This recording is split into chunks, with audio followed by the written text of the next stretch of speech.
Mais la chose sur laquelle nous travaillons avec Jay Bhattacharya, le nouveau directeur des NIH, ainsi qu'avec le secrétaire Kennedy, c'est l'examen de la recherche sur le gain de fonction qui, dans le cas du laboratoire de Wuhan, ainsi que de nombreux autres laboratoires biologiques dans le monde, a été en fait financé par les États-Unis et conduit à ce type de recherche dangereuse qui, dans de nombreux exemples, a entraîné soit une pandémie, soit une autre crise sanitaire majeure. Mais laissez-moi vous demander spécifiquement, car nous savons déjà qu'EcoHealth Alliance collaborait avec ce laboratoire de Wuhan pour faire de la recherche sur le gain de fonction. C'est exact. Nous n'avons jamais pu faire dire à quelqu'un que c'était cet exact expériment qui a conduit à ce virus Covid. Mais est-ce qu'on y est arrivé? Quelle est la nouvelle chose sur laquelle vous vous penchez? Nous travaillons là-dessus avec Jay Bhattacharya et nous espérons pouvoir partager cela. Espérons-le très bientôt. Ce spécifique. Lane? Correct. Entre la recherche sur le gain de fonction et ce que nous avons vu avec le Covid-19. Je veux dire, ce serait extraordinaire parce que, juste pour que le public sache, si c'est vrai, si c'était la recherche de Peter Daszak avec la soi-disant dame chauve-souris de Wuhan qui a causé cette pandémie, alors nous l'avons financée. Alors Anthony Fauci a aidé à financer la pandémie. Les choses qu'il a niées encore et encore aux questions du sénateur Rand Paul. C'est exact. Sous serment. C'est sous serment, exactement. Alors, est-ce surprenant qu'il ait cherché à obtenir une grâce préventive pour quoi que ce soit pendant une certaine période par le président Biden avant de quitter ses fonctions? Et ensuite, il a intimidé et sali des personnes comme le Dr Jay Bhattacharya. Quiconque est sorti au calibre, je ne sais pas si c'est naturel. Cela sent en fait le laboratoire. Et la raison pour laquelle c'est si important n'est pas seulement ce qui s'est passé dans le passé, c'est parce que cette recherche sur le gain de fonction se déroule dans des laboratoires biologiques à travers le monde. J'ai été attaqué, et je pense que vous avez vu cela. Nous en avons probablement parlé dans votre émission auparavant, lorsque j'ai mis en garde contre les laboratoires biologiques financés par les États-Unis en Ukraine lorsque la guerre Russie-Ukraine a éclaté pour cette raison même. Qui sait quel type de pathogène se trouve dans ces laboratoires, et s'ils sont libérés, pourraient créer une autre pandémie semblable à celle du Covid. Et pour cela, j'ai été qualifié d'agent russe. Vous savez, vous relayez les arguments de Poutine. Toutes ces absurdités simplement pour avoir dit la vérité et énoncé des faits qui, soit dit en passant, figurent toujours sur le site de l'ambassade des États-Unis en Ukraine, aujourd'hui sur la façon dont les États-Unis ont financé ces laboratoires biologiques en Ukraine. Mais mon point est que pour prévenir une autre pandémie semblable à celle du Covid ou un autre incident sanitaire majeur qui pourrait nous affecter dans le monde, nous devons mettre fin à cette recherche sur le gain de fonction et fournir les preuves qui montrent exactement pourquoi et comment il est dans notre intérêt, dans l'intérêt du peuple américain, d'y mettre fin. Fauci promeut la théorie non prouvée selon laquelle la pandémie de Covid-19 proviendrait d'un marché humide en Chine. Mais ensuite, c'était le chef d'EcoHealth Alliance, le docteur Peter Daszak, un ami du docteur Fauci, qui admettait que le laboratoire de Wuhan en Chine créait génétiquement, je cite, des super coronavirus tueurs. C'est une recherche de gain de fonction afin de vendre des vaccins. EcoHealth Alliance a bien reçu de l'argent des contribuables américains pour mener cette recherche dangereuse et maintenant, l'ancienne DNI Tulsi Gabbard a déclassifié des documents montrant que la CIA avait averti le Dr Fauci d'un accident de laboratoire à Wuhan où des travailleurs de laboratoire ont été infectés fin 2019. Faisons intervenir le Dr Peter McCulloch.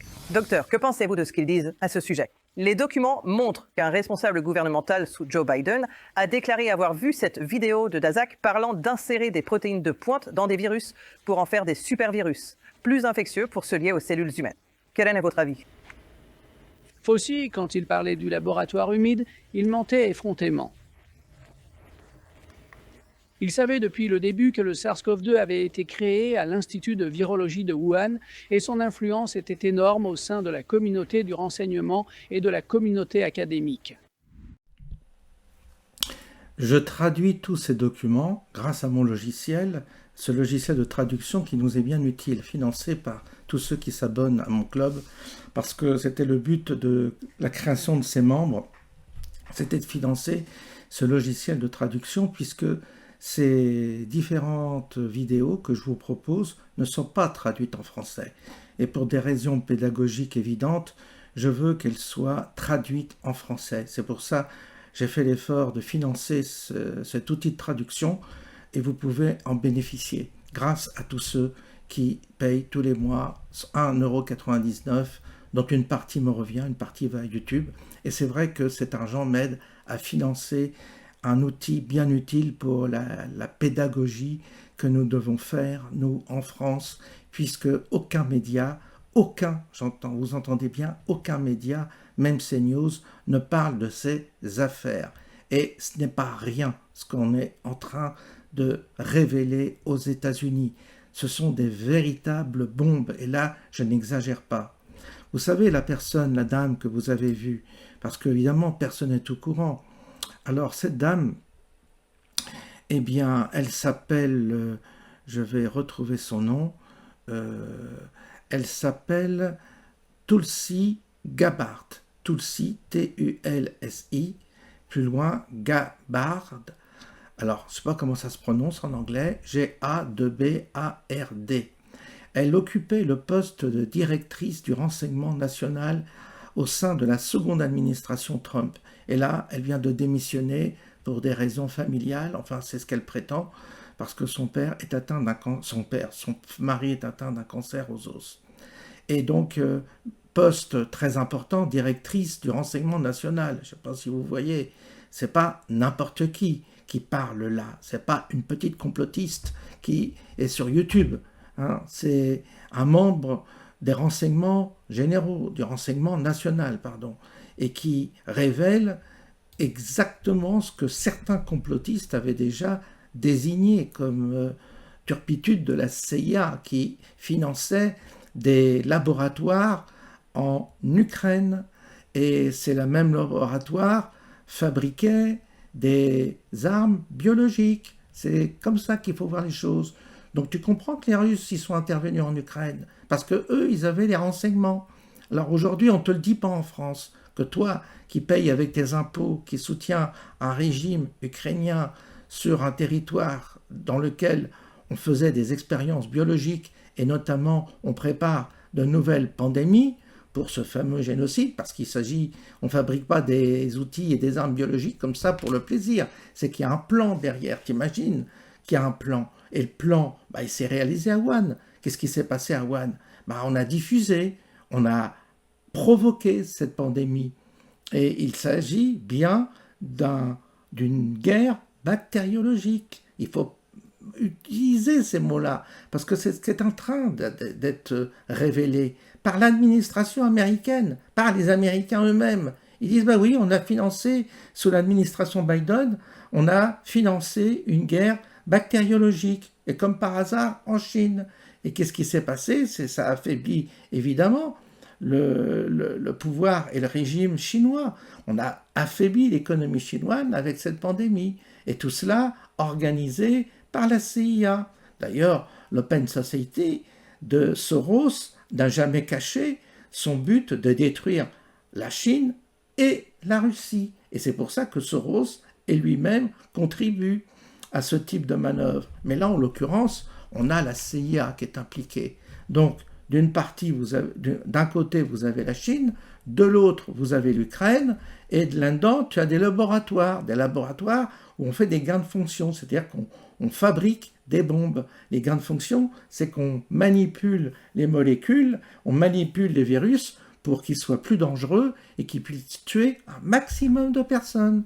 Et derrière, qu'est-ce qu'on fait? On fabrique donc une belle pandémie avec l'intervention, bien entendu, de Epstein qui a collaboré aussi à cette mise en place de cette pandémie, parce que dans les dossiers Epstein, on retrouve également les éléments de cette pandémie et les éléments où Bill Gates est associé à cela. Donc, on fabrique, il y a tout un état profond où tu retrouves des têtes comme Fauci, comme Bill Gates, comme Epstein, tu as l'Ukraine, les Zelensky est au courant, bien entendu. Toi, tu finances ces criminels, tu les finances avec tes impôts. Et puis, d'un seul coup, qu'est-ce qu'on fait? Eh bien, tu refinances avec tes impôts les fameux vaccins. Les vaccins qui sont là pour te détruire. Parce que ces vaccins-là sont des poisons, on sait. ARN messager, ARN auto-amplifiant, tout ça. Jean-Marc Sabatier, directeur du CNRS, a fait vous avez des tas de vidéos que j'ai fait avec lui, qui précisent la dangerosité de ce fameux vaccin, qui n'est pas un vaccin, puisque cette technologie ARN messager n'a rien à voir avec la terminologie même de ce qu'était un vaccin. Mais on a changé sa terminologie pour y inclure l'ARN messager. Donc aujourd'hui, on dit que ce sont des vaccins, ce ne sont pas des vaccins. Et donc, du coup, aujourd'hui, tu vois des gens malades qui ont des tas de problèmes cardiaques, évidemment, parce que c'est principalement ces effets secondaires qui apparaissent en ce moment. Beaucoup de problèmes de circulation sanguine. Tout cela est expliqué, développé, a été dit par Jean-Marc Sabatier. Retrouvez ses bouquins sur Amazon ou vous marquez Jean-Marc Sabatier et vous verrez, vous aurez beaucoup de documentation si vous avez un doute sur ces questions. Des documentations sourcées qui prouvent qu'aujourd'hui, ce vaccin est un poison et vous aurez la liste de tous les effets secondaires. Donc c'est une guerre contre les peuples que nous avons là. Et aujourd'hui, l'administration Trump, on peut dire ce qu'on en veut, mais elle nous a permis quand même de donner raison à beaucoup de complotistes qui avaient raison sur ces sujets-là, notamment les gains de fonction, notamment les laboratoires Wuhan en Chine et les laboratoires en Ukraine. Gains de fonction, armes biologiques derrière. On décime la population, on déstabilise un pays avec une pandémie et derrière tu apportes un vaccin qui dézingue la population. C'est formidable, c'est machiavélique, c'est extraordinaire d'une certaine manière. C'est presque fascinant, tellement tout cela est bien fait. Mais aujourd'hui, le problème, c'est que le blédard moyen, il comprend rien à tout ça. T'as beau expliquer, t'as beau essayer de faire comprendre, ils comprennent rien. Les gens en France sont des abrutis puisqu'ils ne cherchent même pas à savoir, ni même à comprendre. Et donc, ils se laissent bercer par BFM, LCI, avec des théories fumeuses. On les endort, on ne leur révèle pas la vérité, et tout le monde est malade, et tout le monde se retrouve en difficulté, faute d'avoir accès à la vérité. Bonne journée à tous et à bientôt.